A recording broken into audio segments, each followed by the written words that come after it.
Hey there everyone, how's it going? So today I'm going to be reviewing this dual mount for two GoPro cameras, and we're going to be checking it out, reviewing it, and see how it is. Alright, so I ordered this dual GoPro mount off of Amazon, and it was actually really cheap. I think it was only like 10 bucks.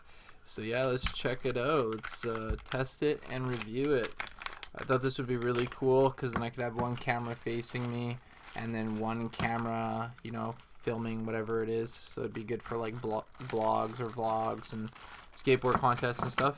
So basically, it came in an envelope, and you get these two little packages with the dual mount, as you can see here, and the actual 2 edition screw-in pieces. But you usually have them anyway, so it doesn't really matter.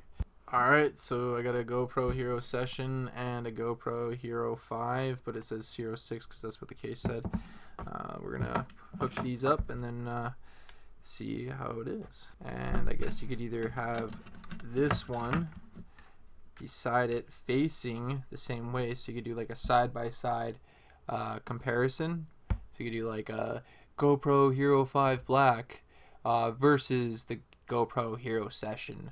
Or what I was going to be using it for personally would be to film myself and to film whatever I'm going to be filming. So kind of like a reaction. So if I'm like on a roller coaster or something, you could film the roller coaster and then film what you're doing on the roller coaster. So there we go. So I'm going to be testing this both ways. We'll test it facing towards me and away from me with both cameras, and we'll see how it is.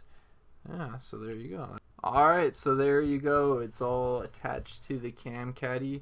As you can see, it looks like oops it looks like it's kind of like warped a little bit. I don't know if it's just me or whatnot, but it's probably just me. That's it right there, and I'm gonna have to mount that to my cam caddy. This actually looks pretty sick, to be honest. Can't wait to test this out.